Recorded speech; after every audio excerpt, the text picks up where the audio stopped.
Imagine só, estamos em abril de 1861, e os Estados Unidos, uma nação que mal completará 8 décadas de independência, se vê às voltas com um conflito que marcaria para sempre seu destino. Não foi uma guerra qualquer, foi um embate que definiu o rumo de uma potência em construção. E o mais fascinante: tudo está meticulosamente registrado: cartas, depoimentos, fotografias, relatos de batalha. É como se o passado nos sussurrasse cada detalhe daquela época tumultuada. Mas por que, afinal, uma nação que crescia em ritmo acelerado, que vencia guerras e expandia fronteiras, mergulhou em um conflito tão brutal? A resposta não é simples como muitos pintam: o norte era industrializado, o sul agrário, e a questão era a escravidão. Claro, a economia e a escravidão foram combustíveis poderosos, mas o verdadeiro cerne da Guerra Civil Americana foi uma batalha pelo futuro dos Estados Unidos. Uma disputa política feroz, onde estados tentaram se separar e encontraram resistência intransigente. Um nó de contradições que, uma vez apertado, só poderia ser desatado pela força. Aqui está o que intriga: guerras civis geralmente explodem quando um regime desaba. Pense na Revolução Russa, com bolcheviques e czaristas se digladiando pelo poder, ou na Guerra Civil Inglesa, onde a cabeça de Carlos I rolou e o país se dividiu entre monarquistas e parlamentares. Mas nos Estados Unidos? A independência havia sido conquistada em 1783, e a guerra entre Norte e Sul só começou em 1861, quase um século depois. Como uma nação que prosperava, que se expandia, que construía cidades e ferrovias, chegou a esse ponto? Para entender, precisamos voltar às raízes. Tudo começa com a economia colonial. Antes mesmo da independência, as colônias britânicas na América já dependiam do trabalho escravo, especialmente no sul, onde a terra era fértil demais para ser ignorada. Imagine vastos campos de tabaco, cana-de-açúcar e, acima de tudo, algodão. Culturas que exigiam mãos, muitas mãos, para serem colhidas. E mãos baratas. A solução: traziam-se milhares de africanos escravizados, condenados a um trabalho extenuante sob um sol implacável. O sul enriquecia com essas plantações, enquanto o norte, sem a mesma necessidade de mão de obra massiva, começava a se industrializar. Duas Américas se formavam, uma de chaminés e fábricas, outra de latifúndios e senzalas. Após a independência, em 1783, os Estados Unidos seguiram crescendo. Venceram outra guerra contra os britânicos em 1812, consolidaram seu território e, enquanto o norte investia em indústrias e ferrovias, o sul aperfeiçoava seu modelo agrário, um sistema que, para muitos, lembrava os latifúndios europeus, com seus senhores vivendo em opulência às custas do suor alheio. Era uma vida que, em filmes como E o Vento Levou, parece quase romântica: bailes, vestidos de crinolina, tardes preguiçosas. Mas por trás desse verniz, havia uma realidade cruel: a riqueza do sul era edificada sobre o trabalho forçado de milhões. E então, chegamos ao ponto crítico. Enquanto o norte avançava com sua visão de progresso industrial e abolicionista, o sul se apegava a um modo de vida que dependia da escravidão. Não era apenas uma questão econômica, era uma batalha de valores.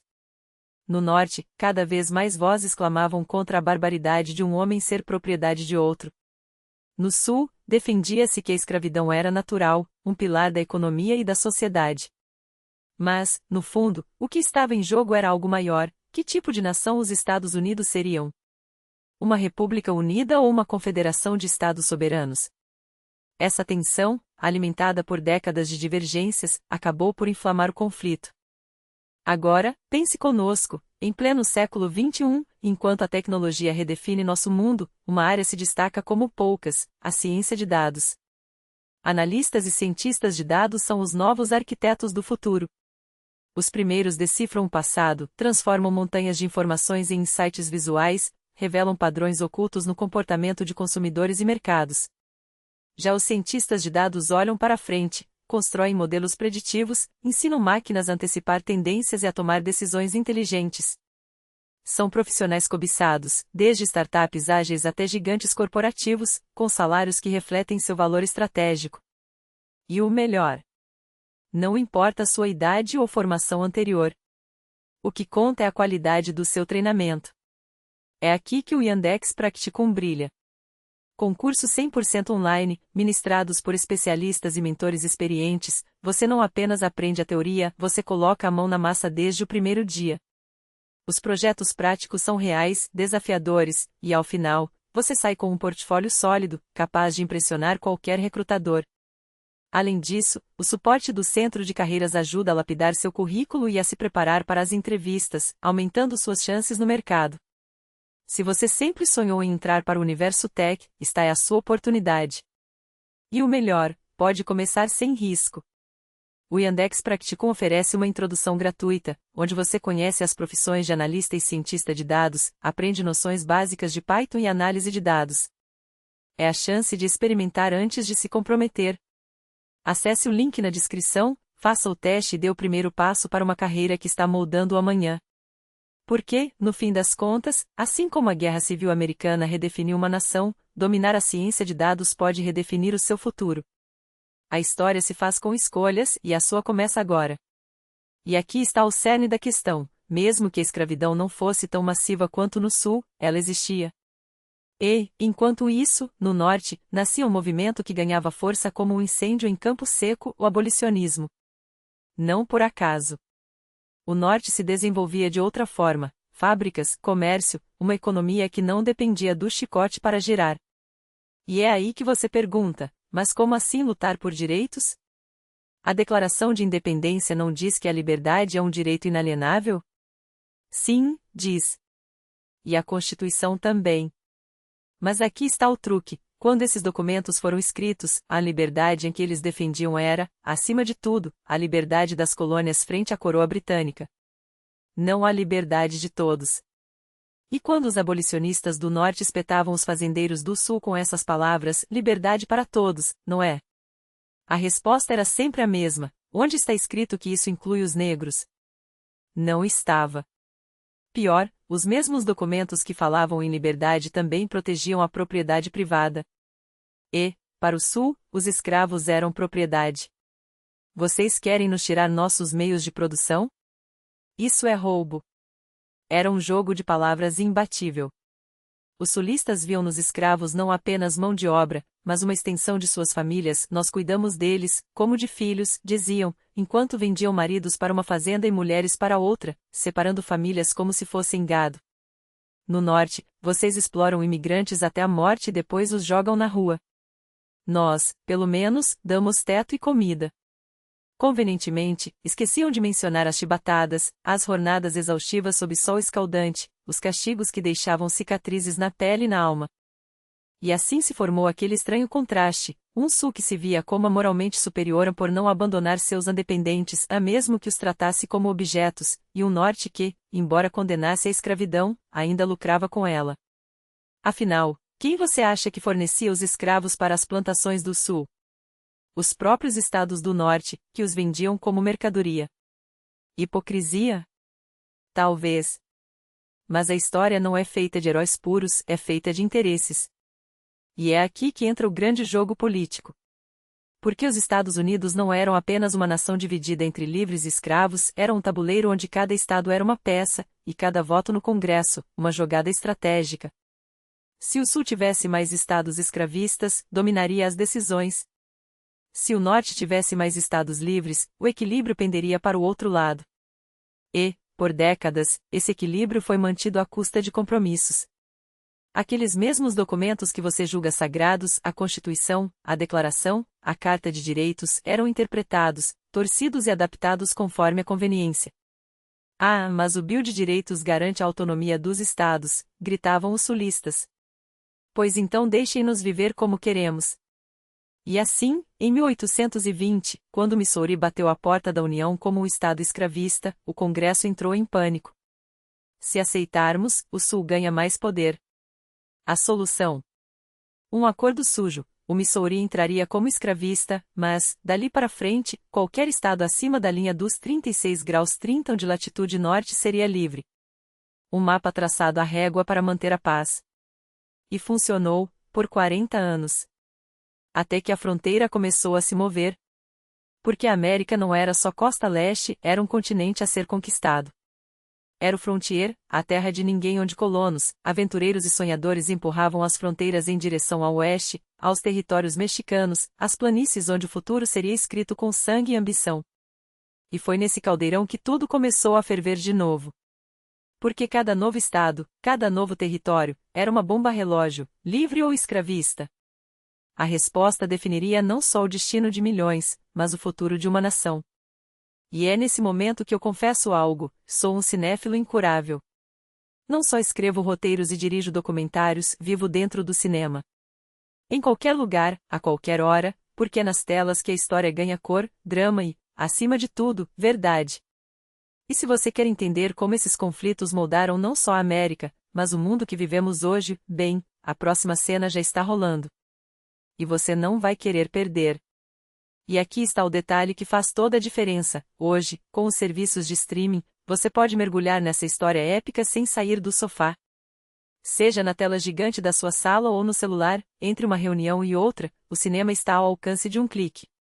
Eu mesmo sou assinante de várias plataformas, mas confesso, o Wink se tornou meu refúgio. Não é só pela biblioteca colossal, de clássicos atemporais a lançamentos que desafiam o status quo, mas pela ousadia de apostar em narrativas que importam.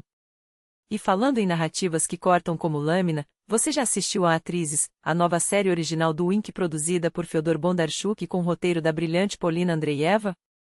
É uma obra-prima de ironia e crudeza, um mergulho sem filtros nos bastidores da profissão que todos romantizam, mas poucos entendem. Aqui, as cortinas se abrem para revelar o suor, os medos e as pequenas humilhações por trás dos sorrisos de gala. Svetlana Kodchenkova, Lolita Milevskaya, Alexei Makarov, um elenco que não atua, vive cada cena. E o melhor: já está disponível no Wink. Não é um convite, é um alerta: você vai se ver nessa história, mesmo que nunca tenha pisado em um palco. Faíscas. Música dramática cresce, cortando para um close de um mapa rasgado ao meio. Faíscas. 1840, o ano em que a América, ainda lambendo as feridas do compromisso do Missouri, dá o próximo passo rumo ao abismo. A guerra mexicano-americana explode e aqui, mais uma vez, a história se repete como farsa antes de virar tragédia. Os Estados Unidos saem vitoriosos, engolindo territórios como um império faminto: Texas, Califórnia, pedaços de Novo México, Arizona. Mas o verdadeiro butim não são as terras. São as feridas abertas. Porque enquanto os generais do Norte e do Sul, futuros ícones como Lee e Grant, ainda se banham em glória nas batalhas do México, um detalhe sinistro passa despercebido: esses jovens oficiais estão aprendendo a matar uns aos outros.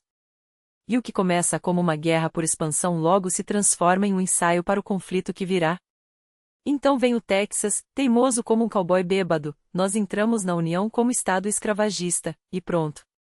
A Califórnia, mais pragmática, balança a cabeça: aqui, a liberdade pesa mais. E de repente, o país se vê com novos territórios: Utah, Novo México, e uma pergunta explosiva: como decidir seu futuro? O compromisso do Missouri já não basta. A solução? Deixar que o povo vote. Democracia pura, não fosse pelo detalhe macabro: essa democracia será decidida à bala. Enquanto isso, em 1850, o Congresso aprova a Lei dos Escravos Fugitivos, um documento tão cínico que até hoje dói ler. O Norte, tecnicamente é livre, é obrigado a caçar e devolver qualquer pessoa negra que ouse fugir do Sul. E é aqui que a hipocrisia americana se expõe em carne viva: abolicionistas esconderam escravos em porões, pastores os disfaram de servos, mães os pintaram de branco com farinha para que pudessem cruzar a linha imaginária entre a escravidão e a liberdade. A ferrovia subterrânea não era metáfora, era uma rede de resistência, onde cada estação era um ato de rebeldia. O Sul, é claro, uivava por vingança. E o Norte? Explodiu. Em Boston, multidões bloquearam as ruas: nenhum homem será devolvido à escravidão em nosso solo. Jornais abolicionistas queimavam cópias da lei em praça pública. E enquanto os caçadores de recompensas, mercadores de carne humana, invadiam cidades do norte com mandados de captura, uma verdade inconveniente ecoava: o sistema estava podre até a medula. Ah, mas sempre tem um economista de plantão para dizer: o escravismo ia morrer sozinho. Era ineficiente. Mentira. Em 1840, inventam a Cotton Gin, a máquina que revolucionou a produção de algodão. Resultado? O Sul ficou mais rico do que nunca. Plantations viraram fábricas a céu aberto, e os escravos, engrenagens descartáveis de uma máquina de lucro. o algodão cru ia para o norte ser transformado em tecido, depois voltava como produto acabado ou ia direto para a Inglaterra, onde os lords fumavam charutos feitos com tabaco sulista enquanto discutiam a civilização. E o norte começou a suar frio. Porque o sul, cada vez mais rico, percebeu que não precisava dos Yankees. Por que vender algodão por $5 no norte se a Inglaterra paga $10? Cortemos o intermediário. E assim, a corda que mantinha a União Unida começou a se desfiar. Até que, em 1850, Abraham Lincoln, ainda um advogado de voz rouca e olhos profundos, sobe ao palco e solta a frase que ecoaria como um tiro: uma casa dividida contra si mesma não pode subsistir. Ele não estava falando de tijolos. Estava falando de sangue. E então, 1854, dois novos territórios batem à porta da União, Kansas e Nebraska. Nebraska entra como estado livre, sem problemas, diz o Norte. Mas o Kansas. Aqui a guerra já começou. Colonos do Norte e do Sul invadiram o estado em massa, não para viver, mas para votar e garantir que o Kansas fosse deles. Fraudes, intimidação, assassinatos. No Congresso, deputados se agrediam com bastões, sim, um quase matou o outro, a bengala ensanguentada ainda está em um museu. E no meio desse caos, um homem chamado John Brown, um fanático com a Bíblia em uma mão e um rifle na outra, decidiu que Deus estava do lado dos escravos. E é aqui, meus amigos, que a história deixa de ser política e vira sangue. John Brown não era um louco solitário com delírios messiânicos, era o sintoma de uma doença que já apodrecia os Estados Unidos por dentro. Em 1859, quando ele e seus filhos invadiram o arsenal federal em Harpers Ferry, não era apenas um assalto, era um grito de guerra. Um grito que ecoaria como um tiro no escuro, assustando os senhores de escravos mais do que qualquer revolta real jamais havia feito. Porque aqui está o paradoxo que eles nunca conseguiram entender: os sulistas viviam apavorados com a ideia de uma insurreição massiva dos escravos e, no entanto, em quase 2 séculos de escravidão, nada disso aconteceu. Nenhum Spartacus americano, nenhuma guerra serviu que queimasse as plantações do Mississippi ao Texas. Apenas rebeliões pontuais, sufocadas no nascedouro, 20 aqui, 50 acolá, sempre esmagadas com uma brutalidade que servia justamente para alimentar o medo. Não havia liderança, não havia organização, não havia sequer a esperança de que fosse possível. E ainda assim, o fantasma da revolta assombrava a cada noite dos donos de terra, cada palavra murmurada nos quartos dos escravos. E então chega John Brown. Um homem branco, puritano, com a convicção inquebrantável de que era o instrumento de Deus para libertar os oprimidos. Ele não esperou pelos escravos, ele agiu por eles. E no momento em que seus tiros ecoaram em Harpers Ferry, o sul inteiro tremeu. Não porque os negros se levantassem, mas porque um branco havia cruzado a linha que nem os abolicionistas mais radicais ousavam pisar. Quando os federais cercaram o arsenal, a ironia foi cruel: o primeiro morto não foi um escravo libertado, mas um funcionário negro do trem, um homem que nem sabia que estava no meio de uma revolução. Brown e seus filhos caíram, um a um. O velho foi enforcado, e seu corpo se transformou em 2 coisas: para o sul, o retrato do fanatismo que queria roubar sua propriedade; para o norte, o mártir crucificado pela barbárie escravista. Pinturas o retratavam como Cristo, hinos eram compostos em sua honra. Lincoln, que ainda nem era presidente, chamou John louco, mas a história já havia decidido: John Brown não morreria em vão.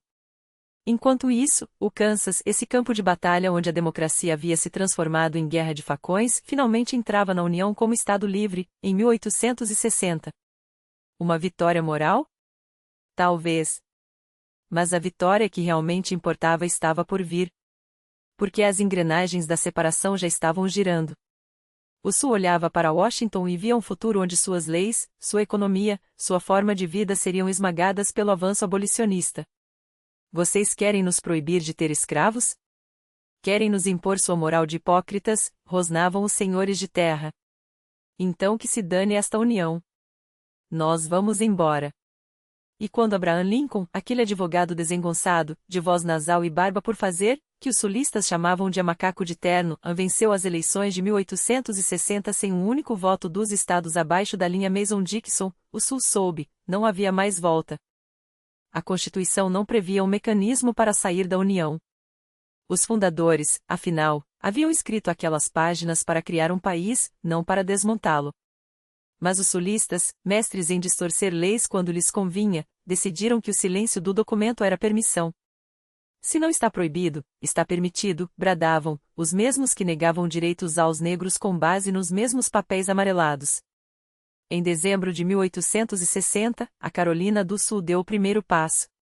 Depois vieram Florida, Alabama, Geórgia, Louisiana, Texas, uma avalanche de bandeiras estreladas sendo arrancadas dos mastros, substituídas pela cruz sulista. Até abril de 1861, 11 estados haviam formado sua própria nação, os Estados Confederados da América, com uma constituição que não apenas permitia a escravidão, mas a tornava eterna, gravada a fogo em cláusulas pétreas. Seu presidente, Jefferson Davis, um ex-senador e secretário de guerra, dono de centenas de escravos, que jurava estar seguindo o espírito dos fundadores, como se homens como Washington e Jefferson, também escravistas, tivessem sonhado com uma nação dividida ao meio. Lincoln, empossado em março, tentou o impossível, salvar a União sem derramar sangue. Ofereceu concessões, prometeu não tocar na escravidão onde ela já existia, implorou aos estados hesitantes que não se juntassem à Confederação. Não podemos ser inimigos, suplicou. Mas o Sul não queria diálogos. Queria guerra. E guerra teria. O estopim veio em 12 de abril de 1861, quando as baterias confederadas abriram fogo contra Fort Sumter, na Carolina do Sul.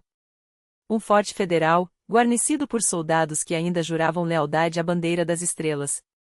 O comandante, Major Robert Anderson, era um sulista de coração, mas seu juramento era a União. Quando os canhões confederados começaram a demolir as paredes do forte, ele resistiu. Não por ódio, mas por dever. Washington enviou um navio com suprimentos, os sulistas o bloquearam. As bombas caíram, os muros ruíram, mas, por um capricho cruel da história, ninguém morreu nos bombardeios. A rendição veio quando a fome apertou. Anderson e seus homens saíram com honras, carregando sua bandeira, recebendo uma salva de tiros dos próprios inimigos. E então, no momento em que os canhões confederados dispararam sua saudação final, um acidente grotesco selou o destino da nação, uma explosão prematura matou 2 soldados sulistas.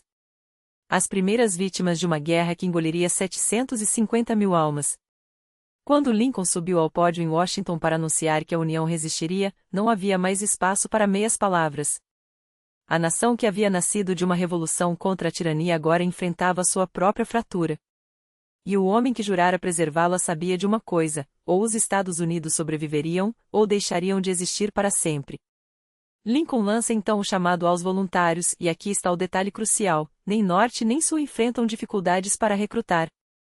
75 mil homens pegam em armas no Norte quase que instantaneamente e o Sul, com igual fervor, levanta um exército de voluntários do mesmo tamanho. Não há mobilização forçada, não há recrutamento obrigatório. São batalhões formados por homens que querem lutar, que se armam com suas próprias mãos e marcham uns contra os outros, movidos por uma convicção que, em 1861, ainda não conhece o cansaço da guerra. E é aqui que a geografia da destruição se revela. A partir deste momento, falaremos de 2 palcos de batalha, o Teatro Oriental e o Teatro Ocidental, separados por centenas de quilômetros, mas unidos pelo mesmo ódio. Olhe para o mapa dos Estados Unidos e veja como a linha de fratura se estende como uma cicatriz.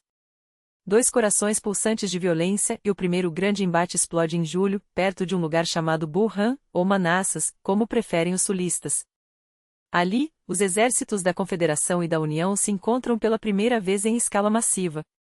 Norte contra Sul. Não há mais espaço para eufemismos. E o que acontece? Uma cena tão absurda que só a história, em sua ironia cruel, poderia escrever. Os cidadãos de Washington, sim, cidadãos comuns, pegam suas cestas de piquenique, sobem nas colinas com seus binóculos e champanhe, como se fossem assistir a uma peça de teatro.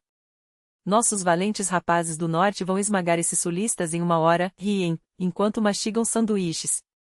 Até que a realidade os atinge como uns socos no estômago, os confederados não só resistem como destroem o exército da União. Uma carnificina tão humilhante que, se os generais sulistas tivessem avançado sobre Washington naquele momento, a capital teria caído. A guerra toda teria tomado outro rumo. Não que o Sul pudesse vencer, falaremos disso depois. Mas Washington teria sido tomada. Em vez disso, os confederados esmagam os nordistas em Bull Run e recuam. E enquanto os sobreviventes da União fogem em pânico, ecoa pela primeira vez o grito de guerra sulista, o Rebel Yell, um uivo selvagem, primal, que os veteranos sobreviventes gravariam décadas depois. Ouça-o, se ousar. Há relatos de que aquele som, sozinho, fazia os homens tremarem até a medula, como se o medo fosse um veneno injetado direto na espinha. Os sulistas não apenas venceram, eles quebraram o moral do Norte em seu primeiro grande teste. E então, em 25 de julho, surge a Resolução Crittenden-Johnson, um documento cínico dirigido aos estados que ainda não haviam aderido à Confederação. Seu recado era claro: esta guerra não é pela abolição da escravidão. É pela união do país. Lincoln, nesse momento, nem sonha em tocar no assunto. Fala sobre libertar os escravos? Impossível. Os estados fronteiriços, como Kentucky, Missouri e Maryland, ainda hesitavam entre a União e a Confederação.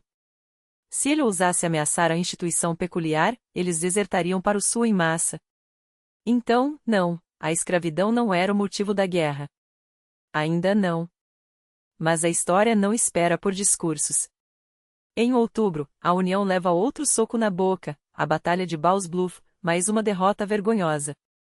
O Norte, no entanto, consegue uma vitória estratégica ao capturar Port Royal, na Carolina do Sul, um porto vital, com estaleiros e depósitos que, embora não fossem um golpe mortal, doíam como uma faca nas costas dos confederados.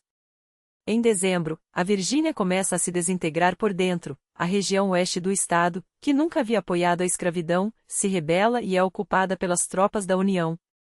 Nasce assim a Virgínia Ocidental, um novo estado, sim, durante a guerra, com um nome que soa como uma piada amarga, Virgínia do Oeste, como se a divisão fosse apenas geográfica, e não uma ferida aberta. E então aos detalhes que nem o mais ousado roteirista ousaria inventar. Tommy Wilmer M.C. um homem comum cuja casa, perto do primeiro campo de batalha, começa a receber balas perdidas. Ele reúne a família e diz: a guerra chegou aqui. Não podemos ficar. Eles se mudam para o sul, para um lugar que, eles pensavam, estaria salvo. Guardem esse nome. Voltaremos a ele no fim da guerra.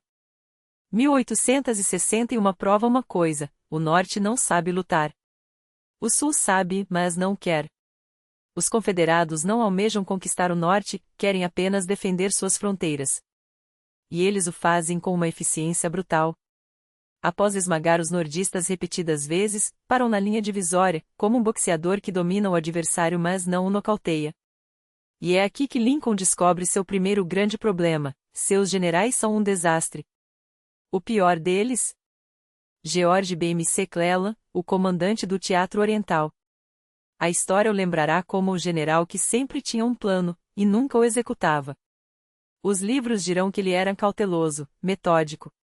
A verdade? Era um incompetente crônico. Tinha sempre superioridade numérica, recursos, homens e mesmo assim, os sulistas humilhavam uma e outra vez. Em 1862, ele avança pela Península da Virgínia, uma campanha que deveria ser sua redenção. Em vez disso, torna-se seu túmulo militar. É lá que McClellan encontra Thomas J. Stonewall Jackson, um homem que transformou a covardia em crime. O apelido não veio à toa. Em primeira Bull Run, enquanto suas tropas hesitavam, um oficial gritou: olhem! Jackson está firme como uma parede de pedra. E assim nasceu a lenda. Jackson não recuava. Não negociava. Não temia a morte e seus homens, inspirados por esse desdém pelo perigo, lutavam até o último suspiro. Quando os nordistas tentaram flancá-lo no Vale de Shenandoah, Jackson os esmagou em Front Royal e Winchester, manobrando como um fantasma, dividindo forças superiores, vencendo batalhas que, no papel, eram impossíveis. McClellan, em pânico, envia 3 exércitos para caçá-lo. Jackson os engana, os divide, os destrói um a um e quando termina, são os nordistas que recuam, humilhados, de volta a Washington. Lincoln, exasperado, ordena que McClellan ataque. O general obedece, e comete outro erro fatal. Desembarca na península, com vantagem numérica esmagadora, e lá encontra Robert Lee, o homem que se tornaria o verdadeiro pesadelo da União. Lee, quase sempre em desvantagem, quase sempre vencia. Era um estrategista que parecia ler a mente do inimigo, um líder cujos soldados o seguiram até o fim, mesmo quando a causa já estava perdida. Hoje, seu retrato ainda pendura em bares do Sul, como um santo laico. Até os nordistas, depois da guerra, o respeitavam. E então vem a campanha dos 7 dias, uma sequência de batalhas em que Lee, com metade dos homens, esmaga o exército de McClellan. Em 7 dias de inferno, os confederados empurram os nordistas de volta ao ponto de partida. A segunda batalha de Bull Run coroa a humilhação. Lee tem a chance de aniquilar McClellan de vez. Vence mais uma vez. E aí, pela primeira vez, o Sul faz algo inesperado, invade o Norte. Lee divide seu exército, sim, divide, uma loucura tática que qualquer manual militar condenaria. Metade marcha para ameaçar Washington, a outra metade, liderada por Jackson, contorna as defesas nordistas. Só que há um problema: alguém perde a cópia da Ordem Especial 191, o plano detalhado da campanha. Um soldado da União a encontra, enrolada em 3 charutos. De repente, os nordistas sabem exatamente para onde Lee está indo. O resultado: Antietam, a batalha mais sangrenta da história americana até então. 12 horas de carnificina em que 5.000 homens morrem em um único dia. Os corpos se empilham como lenha, o rio próximo fica vermelho. Lee, pela primeira vez, é forçado a recuar. Não porque os nordistas sejam melhores, mas porque, pela primeira vez, eles lutam em seu próprio solo. Até então, as batalhas haviam sido no sul, terra que os confederados conheciam palmo a palmo, onde cada árvore era uma aliada. Agora, é a vez do norte sentir o gosto amargo da invasão. E é aqui que a guerra muda. Porque Antietam não é apenas uma batalha. É um ponto de virada. Lincoln, que até então evitara o tema como a peste, finalmente encontra sua oportunidade. Se o norte não está lutando pela abolição, agora estará. Os nortestas recuam, mas não são qualquer tropa batida, são soldados de fibra, e McClellan, com todas as cartas na mão, deveria ter lançado um contra-ataque fulminante. A oportunidade era de ouro: perseguir o inimigo em retirada, esmagá-lo enquanto ainda cambaleava, invadir o sul pelas suas próprias feridas abertas. Lincoln não hesita, a ordem é clara, direta, implacável. Avançar. Mas McClellan, como sempre, titubeia. O homem que poderia ter sido um Napoleão americano prefere estudar o terreno, analisar os ventos, esperar o momento perfeito, enquanto o momento perfeito escorre entre seus dedos como areia. E assim, mais uma vez, a vitória escapa.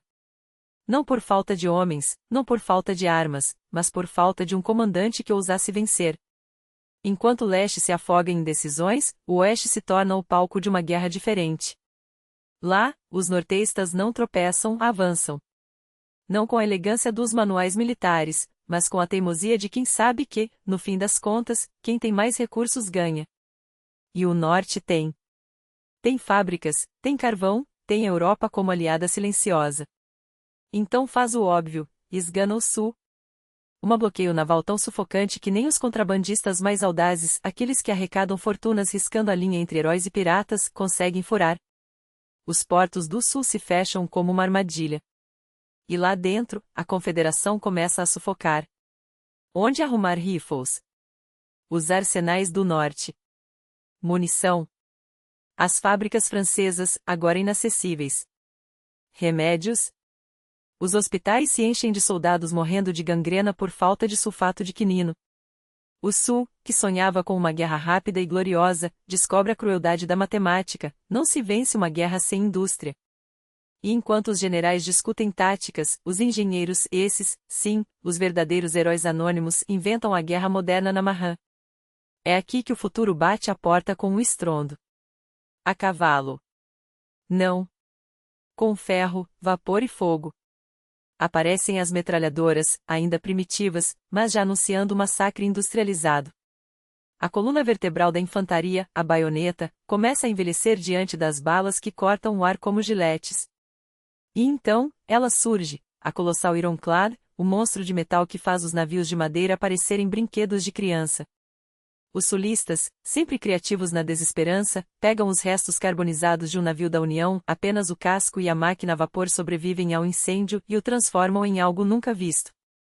revestem-no com placas de ferro forjadas de trilhos de trem, crava nele canhões como garras, e o batizam com um nome que soa como uma piada macabra, CSS Virginia. Mas ninguém ri quando ela entra em ação. Imaginem a cena: um navio que parece um utensílio de cozinha gigante, um ferro de passar naval, lento, desajeitado, levando meia hora só para virar. Diante dele, 3 orgulhosos navios de madeira da União, confiantes em sua superioridade. O primeiro tiro é um aviso. O segundo, uma execução. A Virgínia se aproxima, indiferente às salvas que ricocheteiam em seu casco como se fossem pedrinhas.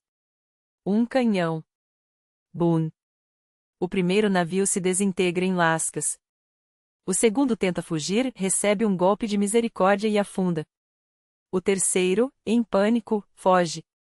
Mais 2 navios chegam como reforço, um encalha, o outro some na escuridão. Em uma só manhã, a Virgínia reescreve as regras da guerra no mar. Os almirantes da União, humilhados, entendem a mensagem: a Era da Madeira acabou. O Norte, é claro, não fica para trás. Constrói seu próprio monstro, o USS Monitor, uma panela de ferro flutuante com uma torre giratória que parece saída de um delírio de Jules Verne. Quando os 2 titãs se encontram, o ferro de passar e a panela, o mundo assistiu ao primeiro duelo de couraçados da história. Trocam tiros como 2 lutadores cansados, nenhum conseguindo nocautear o outro. Parece ridículo, quase cômico, 2 latas de sardinha blindada se empurrando no meio do rio. Mas aquele empate mudou tudo. Depois de Antietam, depois da Virgínia e do Monitor, ninguém mais construiria um navio de guerra que não fosse de aço. Os dreadnoughts viriam. Os encouraçados dominariam os mares até a Segunda Guerra. Mas foi ali, naquelas águas lamacentas, que o futuro nasceu. E então, como um raio em céu claro, surge ele, Ulisses S. Grant. Um homem que não deveria ser herói. Um bêbado. Um fracasso nos negócios. Um tipo tão teimoso que até seus superiores o mandaram para o oeste só para se livrarem dele. Lá, longe dos olhos, longe do coração. Mas o oeste era exatamente onde Grant precisava estar. Porque Grant não era um general, era uma força da natureza. Seu lema? Capitulação incondicional. Não negocia. Não recua. Não perdoa. E quando lhe dão um exército, ele faz o que ninguém mais ousara, avança. Não em uma direção, não em 2, em todas. Kentucky, Tennessee, Mississippi. 3 estados de uma vez, como se estivesse jogando xadrez com um adversário que ainda acreditava em damas. Os sulistas, acostumados a vencer com elegância, são pegos de surpresa. Grant não luta como um cavalheiro, luta como um açougueiro. Divide, isola, esmaga. Não são batalhas, é um abate sistemático. E enquanto os jornais do Norte começam a murmurar seu nome com uma mistura de medo e admiração, no Sul, um outro general começa a brilhar com luz própria, Robert Lee. 2 homens, 2 estilos, 2 destinos. Eles ainda vão se encontrar. Mas por enquanto, estão em extremos opostos de um tabuleiro ensanguentado, movendo suas peças como se o próprio diabo estivesse torcendo pelo desfecho. E então, há aquela história. Uma daquelas que parecem inventadas, mas são reais demais para serem ficção. Uma operação tão audaciosa que até hoje soa como lenda, a grande perseguição do trem, espiões da União, disfarçados de civis, compram passagens em um trem sulista. Não um, não 2, vários, espalhados por vagões diferentes, com bilhetes para estações distintas. Quando o maquinista para trocar de turno, eles agem. Tomam a locomotiva, deixam os passageiros boquiabertos e partem. Missão: destruir a linha férrea que alimenta as tropas confederadas. Arrancam dormentes, cortam fios telegráficos, ateiam fogo a pontes. Os sulistas, atonitos, correm atrás, a pé, de drezina, a cavalo, enquanto o trem fugitivo avança como um cometa, deixando para trás um rastro de caos. Até que, no fim, são cercados. O último ato? Queimar uma ponte estratégica. Mas a chuva havia molhado a madeira. O fogo não pega. Os saboteadores são capturados, alguns trocados como prisioneiros, outros menos sortudos. Mas o dano já estava feito. Por semanas, o suprimento sulista engasga. E o Norte aprende uma lição: na guerra, às vezes, a audácia vale mais que um exército. E é aqui que a pergunta inevitável surge: e os russos? Ah, os russos! Sempre há um russo na história. Nesse caso, não um, mas uma frota imperial que aparece como um fantasma no horizonte. Em 1863, a Esquadra do Pacífico da Rússia fundeia em Nova York e São Francisco. Não para lutar, pelo menos, não oficialmente. A Rússia, ainda lambendo as feridas da Guerra da Crimeia e temendo que Inglaterra e França aproveitem a distração americana para atacar seus territórios, envia seus navios para se fazerem presentes. Uma mensagem sutil: não se metam conosco. Mas há um detalhe curioso. Um oficial russo, em particular, não veio apenas como observador. Seu nome era Ivan Vasilievich Turchaninov. Ou, como ficaria conhecido nos Estados Unidos, John Basil Turchin.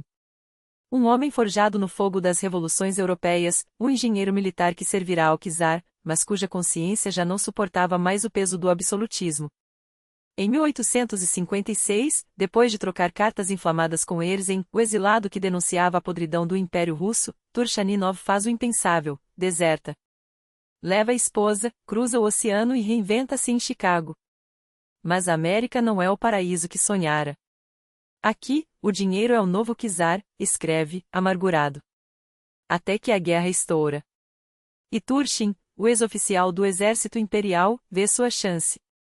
Não de glória, de vingança. Contra a tirania. Contra a escravidão. Contra tudo aquilo que o fizera abandonar sua pátria. Ele se alista. No exército da União. E quando a batalha chamar, ele estará lá. Mas essa é uma história para outro capítulo. Porque a guerra, meus amigos, está apenas esquentando. E o sangue que ainda há de ser derramado fará Antietam parecer um mero ensaio. E então ele chega. Um homem com o peso de um império nas costas e o fogo da vingança nos olhos. Os voluntários da União o recebem com desconfiança até descobrirem quem ele é: um engenheiro russo? Um oficial do exército imperial? Pelos céus, nós precisamos de homens como você. E assim, em 1861, Ivan Turchin, ou Turchaninov, como alguns o chamavam, veste o azul da União.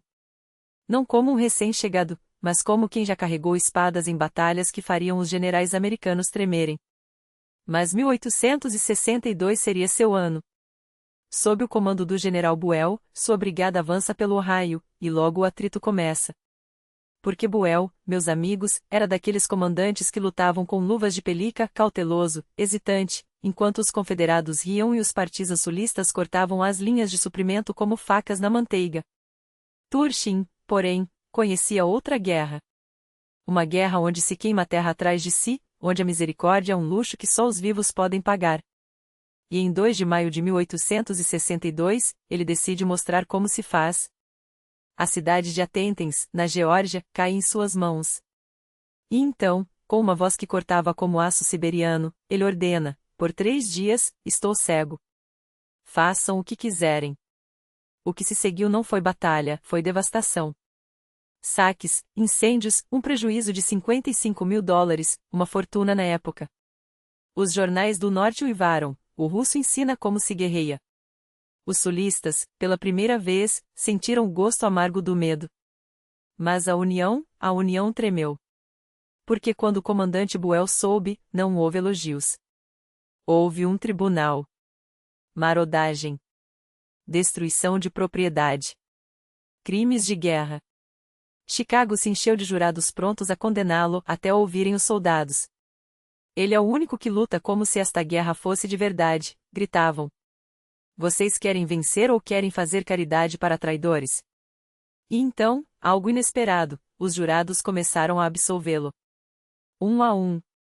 Foi quando Abraham Lincoln interveio. Não por piedade, mas por cálculo frio. Generais, vocês não conseguem ganhar nenhuma campanha no Ohio, e esse homem, com uma única brigada, tomou uma cidade inteira. Precisamos de homens como ele. O veredicto foi anulado. Turchin voltou ao fronte. E lá, em Chickamauga, sua brigada lutou como demônios. Enquanto o Norte amargava outra derrota em 1863, seus homens, esses russos, poloneses, imigrantes que o seguiam como se fosse um cossaco dos velhos tempos, se destacavam. Soldados o adoravam. Oficiais o respeitavam. Um nobre russo, forjado no fogo das guerras napoleônicas, agora escrevia seu nome com sangue em solo americano. Mas a guerra terminou, e a glória não paga contas. Turchin, o homem que assombrou o Sul, morreu na miséria. Um primeiro infarto no fronte, um segundo depois. Os camaradas de armas juntaram uma pensão para sua viúva, que sobreviveu vendendo livros, os mesmos que ele escrevera, sonhando com uma pátria que já não existia. A América o usou e o esqueceu. Como faz com tantos? Enquanto isso, em 1862, a guerra tomava outro rumo. Porque enquanto Turchin queimava cidades, Grant tomava Nova Orleans, o coração logístico do Sul. Um golpe estratégico, político, moral. Os armazéns de suprimentos, o porto, a simbologia, se eles podem tomar Nova Orleans, podem tomar qualquer coisa. E foi então que Lincoln, com a precisão de um xadrezista, jogou sua peça mais ousada, a proclamação de emancipação. Não por bondade. Primeiro, para incendiar o Sul por dentro. Que os escravos se rebelem. Que o caos os devore. Segundo, e aqui está a genialidade, para ganhar a Europa.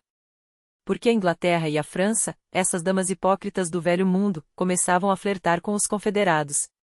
Ah, mas eles são tão cavalheirescos, esses sulistas. Até Lincoln erguer a bandeira da abolição e cuspir na mesa: vocês, europeus, com vossas luzes, vossa moral, vossos salões cheios de discursos sobre liberdade, vão apoiar escravagistas? O efeito foi imediato. Movimentos abolicionistas explodiram em Londres e Paris. Governos hesitaram. O Sul, que esperava reconhecimento internacional, viu as portas se fecharem. Porque ninguém, nem mesmo os imperialistas mais cínicos, queria ser visto como aliado de senhores de escravos em plena era do Iluminismo. Mas a proclamação tinha um problema: os escravos não se rebelaram. Eles fugiram. Milhares, dezenas de milhares, arrastando-se para as linhas da União. Não como soldados, ainda não. Como trabalhadores, cozinheiros, carregadores. Porque a União, minha gente, ainda não estava pronta para armar negros. O Sul, aliás, também não. Ambos os lados os usavam como bestas de carga, não como combatentes. A hipocrisia era tão espessa que dava para cortar com uma baioneta. E enquanto a política se desenrolava, a guerra continuava. McClellan, o general hesitante, finalmente foi demitido, graças a Deus. Em seu lugar, Meade assumiu o comando do exército do Potomac. 130.000 homens contra os 60.000 de Lee. E em Chancellorsville, Lee os esmagou. Uma obra-prima tática. Uma humilhação estratégica. Os confederados avançaram, perseguiram, capturaram. O norte sangrou. Mas foi em Gettysburg que o destino se virou. Julho de 1863. 3 dias de carnificina. 50.000 baixas. Lee, o invencível, atacou o centro da União no terceiro dia e quebrou os dentes. Os sulistas recuaram. E algo mudou. Porque pela primeira vez, o norte não recuou. Não desmoronou. Aguentou. E então, 4 meses depois, Lincoln chegou a Gettysburg. Não para comemorar uma vitória, mas para enterrar os mortos. E ali, em 2 minutos de discurso, ele redefiniu a guerra. O mundo pouco notará, nem por muito tempo lembrará o que dizemos aqui. Mas nunca poderá esquecer o que eles fizeram aqui. Os mortos de Gettysburg não morreram por um pedaço de terra.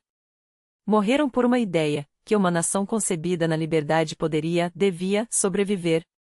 Enquanto isso, a oeste, Grant fazia seu trabalho sujo. O Mississippi era a espinha dorsal do Sul. Controlá-lo significava cortar a Confederação ao meio. Vicksburg e Port Hudson, as fortalezas inquebráveis. Grant a sitiou, esfomeou, bombardeou. Em julho de 1863, Vicksburg caiu. Port Hudson seguiu. O rio era azul agora. A Confederação, dividida. Era o início do fim. Porque quando você perde Gettysburg no leste e o Mississippi no oeste, não há estratégia que salve. A economia sulista desabou. Falta de munição. Falta de homens. Falta de tudo. Enquanto isso, o norte, com sua máquina industrial, cuspia canhões, rifles, uniformes.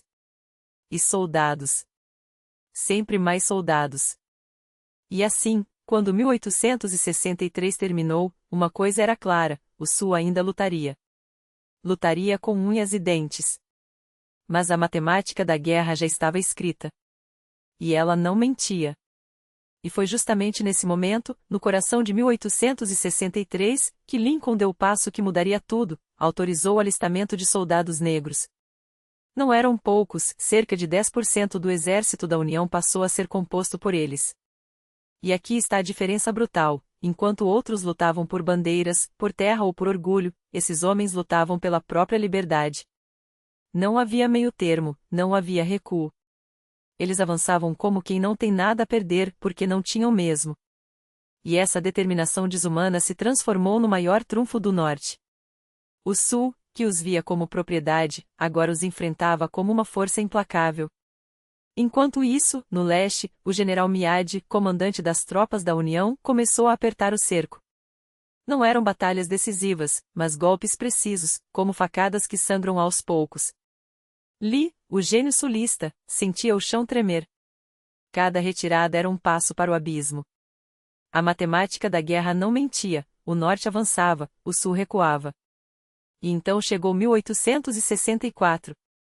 Um ano que começaria com uma inovação sinistra: a guerra subaquática. Já tinham metralhadoras, arame farpado, trens blindados carregando canhões pelas ferrovias que os Yankees haviam espalhado como teias pelo país. Já tinham torpedos improvisados, presos a varas, lançados por barcos que se aproximavam como sombras. Mas agora, os sulistas apresentavam algo ainda mais demoníaco: o H.L. Hunley, o primeiro submarino de combate da história. Era uma máquina primitiva, um embolsão de boi submerso, como zombavam os céticos. Mas na noite de 17 de fevereiro, Hunley provou que o futuro havia chegado. Com uma mina presa a um mastro, ele se aproximou silenciosamente do USS Osatonik, um navio da União, e o enviou para o fundo. O problema? O submarino também nunca voltou. Só décadas depois, já no século XX, seus restos seriam encontrados e só recentemente, com análise de carbono e reconstruções digitais, descobriram o que o destruiu: um fragmento de sua própria mina, que ricocheteou e rasgou seu casco. Toda a tripulação morreu afogada. Mas pouco importava. Hunley havia escrito uma página sangrenta da história: a era das guerras submarinas começara. E na Primeira Guerra Mundial, esse pesadelo se multiplicaria. Enquanto a tecnologia reescrevia as regras do conflito, o general Grant, agora no Comando Supremo, traçou o plano final para esmagar o Sul. 3 frentes. 3 golpes simultâneos. Ele mesmo lideraria o ataque pelo leste, depois de cruzar o país. Uma segunda força avançaria sobre o Texas. E a terceira, a mais devastadora, teria um alvo: Atlanta.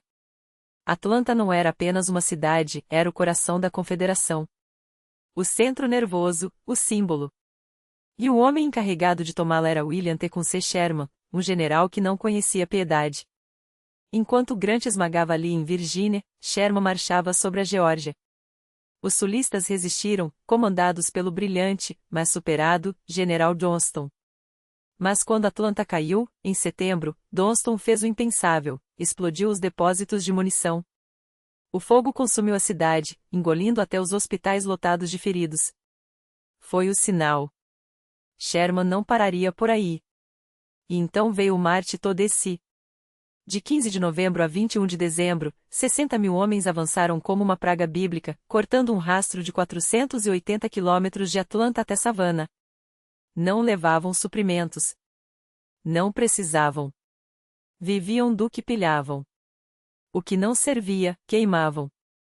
Fazendas, plantações, ferrovias, tudo virava cinzas. O Sul nunca se recuperaria daquele golpe. Estimativas modernas calculam o prejuízo em 1,5 bilhão de dólares da época. Uma ferida que nunca cicatrizaria. Enquanto Sherman queimava a Geórgia, o Sul tentava um último suspiro. Em Nashville, os confederados atacaram e foram destroçados. As tropas de Sherman, então, viraram para o norte, rumo a Goldsboro, para se unir a Grant. O cerco estava completo. Mas 1864 também foi o ano das eleições. E Lincoln, o homem que carregava a guerra nas costas, sabia, se não vencesse em campo, perderia nas urnas. A nação estava exausta. Os mortos se acumulavam. Os jornais do norte clamavam por paz, mesmo que significasse deixar o sul se separar. Mas então veio a virada, a queda de Atlanta, em setembro. Sherman telegrafou a Lincoln: Atlanta é nossa, e com ela, a reeleição. Ele estava certo. Em novembro, Lincoln esmagou o oponente, o general McClellan, o mesmo que, anos antes, havia comandado tropas da União com tanta indecisão que quase perdeu a guerra. Não perdi a guerra, justificava-se o homem. Apenas não a ganhei. Uma distinção que, em tempos de crise, não salvava ninguém. Enquanto isso, Lee lutava como um animal acossado. Desde junho de 1864, suas tropas estavam trancadas em Petersburg, a poucos quilômetros de Richmond, a capital confederada. Grant, implacável, sitiou a cidade. Durante 10 meses, os homens cavaram trincheiras, apodreceram na lama, morreram por metros de terra. Lee, que já havia vencido batalhas em desvantagem de 2-1, agora enfrentava um exército de 120.000 homens com apenas 54.000 esfarrapados, famintos, desertando aos montes. A munição acabava. A comida, também. O moral, idem. Até que, em abril de 1865, Lee entendeu, não havia saída. Grant, em um gesto que misturava estratégia e humanidade, enviou uma carta. Não era uma ordem de rendição. Era um convite para poupar vidas. General Lee, escreveu, nos últimos dias, ambos perdemos muitos homens. Você sabe, tão bem quanto eu, que a resistência só prolongará o derramamento de sangue sem alterar o resultado. Permita-me sugerir que nos encontremos para discutir os termos de uma paz honrosa. A resposta de Lee foi um silêncio tenso. Seus conselheiros gritavam: não podemos nos render a Grant. É uma questão de honra. Mas Lee, o soldado que nunca recuara, sabia, honra não enchia barrigas nem salvava vidas. E então, na manhã de 9 de abril, sob uma árvore, uma macieira, segundo a lenda, embora Grant depois negasse esse detalhe poético, os dois generais se encontraram. Não havia pompa. Não havia ódio.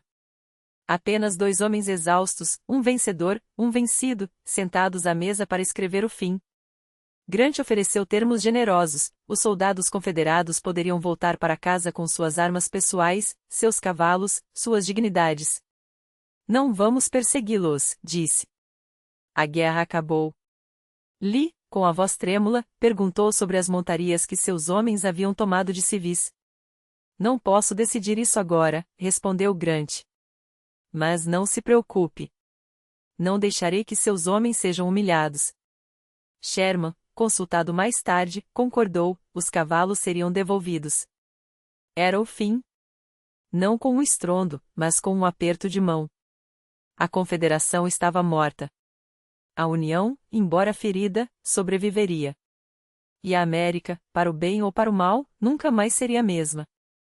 E então, como se a própria história quisesse provar que a guerra não termina quando os canhões se calam, surgem as histórias que desafiam a lógica e tocam a alma. Há o general Joseph Johnston, o homem que tentou e falhou defender Atlanta contra Sherman. Derrotado, humilhado, mas não quebrado. Anos depois, quando Sherman morreu, Johnston, já velho e doente, insistiu em comparecer ao funeral. Sob um temporal que parecia chorar com ele, seguiu o caixão de cabeça descoberta, a chuva escorrendo por seu rosto sulcado. Coloque a cartola, general, imploraram-lhe. Sua resposta foi um murro no peito: se eu morresse, vocês acham que Sherman usaria chapéu no meu enterro? Palavras simples, mas que carregavam o peso de uma lealdade forjada no fogo da guerra. Poucos dias depois, Johnston adoeceu. A pneumonia o levou. Morreu como viveu, de pé, sem concessões, orando um amigo que já fora inimigo. E depois ali. O homem que se tornou lenda ainda em vida. proibido de lecionar após a guerra, viu sua casa em Lexington, Virgínia, transformar-se em peregrinação. Todo final de semana, veteranos mancos, oficiais sem um braço, soldados que sobreviveram ao inferno batiam à sua porta. Não vinham por ordens, mas por devoção. Lee, o estrategista brilhante, tornou-se o santo padroeiro de uma causa perdida.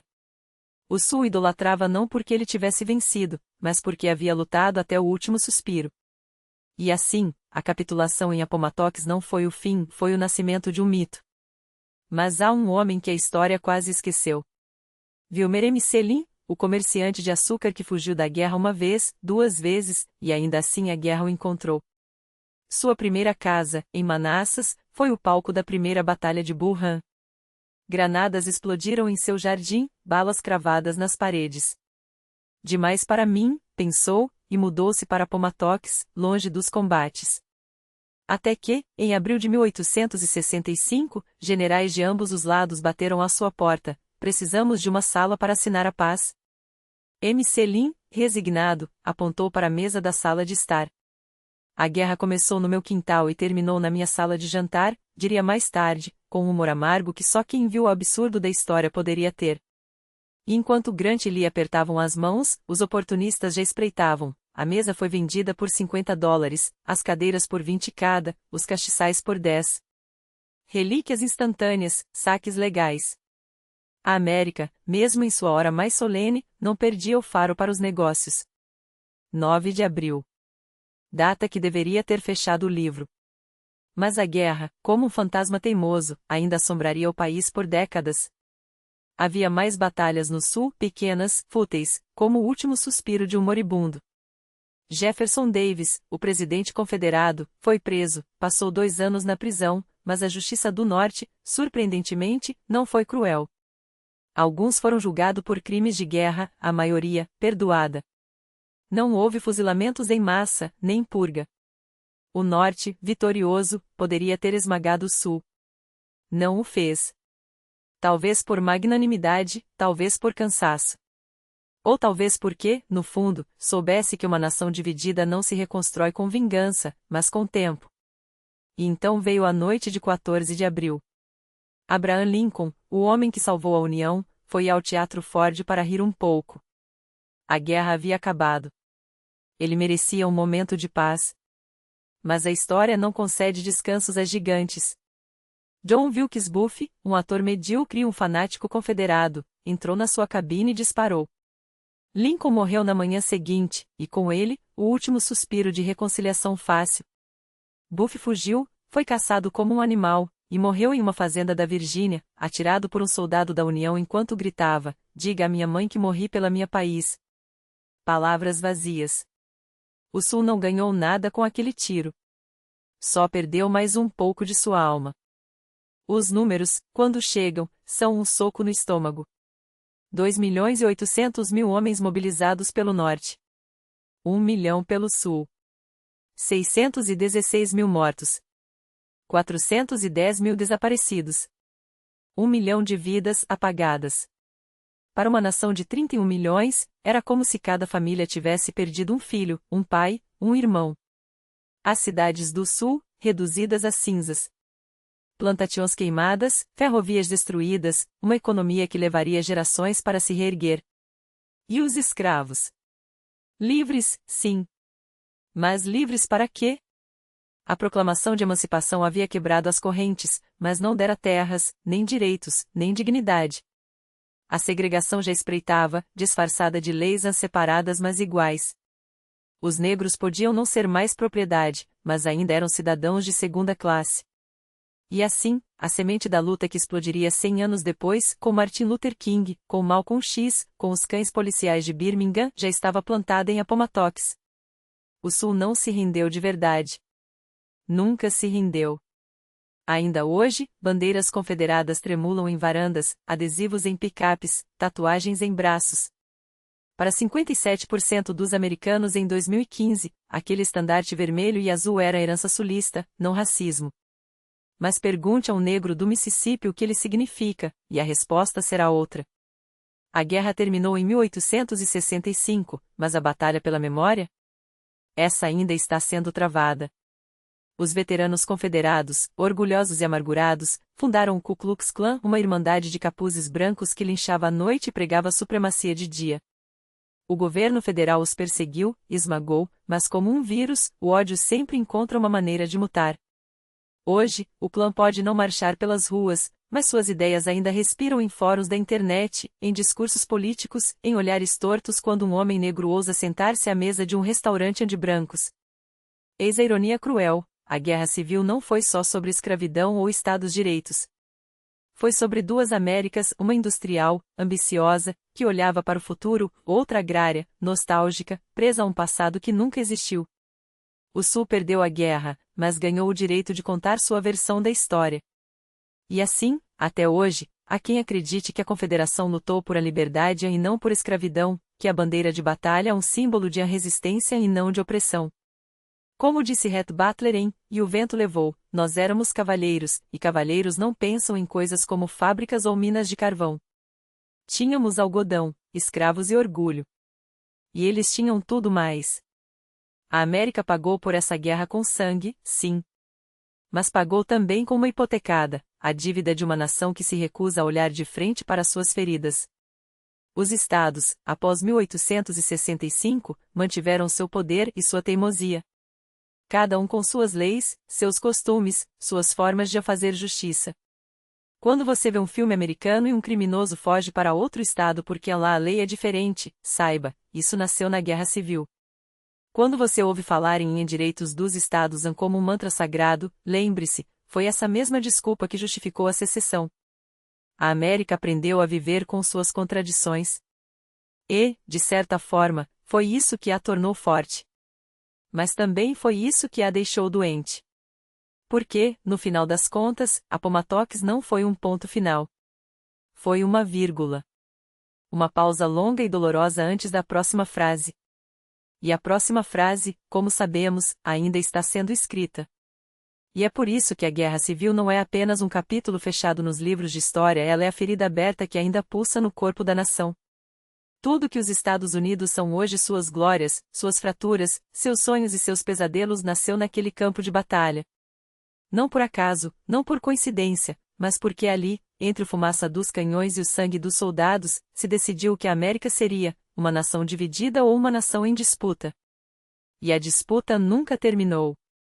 A música que você ouve ao fundo não é um hino de vitória.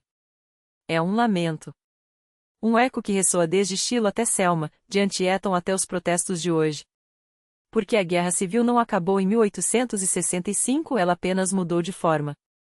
Os uniformes azuis e cinzas se foram, mas as trincheiras permanecem. A escravidão foi abolida, mas a batalha pela igualdade ainda está sendo travada. E enquanto a América insistir em ignorar essa verdade, o passado continuará a assombrar o presente, como um fantasma que se recusa a ser exorcizado. Não é à toa que, até hoje, o país se debate com as mesmas questões: quem pertence a esta nação? Quem tem direito à sua promessa? E, acima de tudo, o que significa ser americano quando a própria ideia de América foi forjada no fogo de uma guerra que nunca realmente terminou?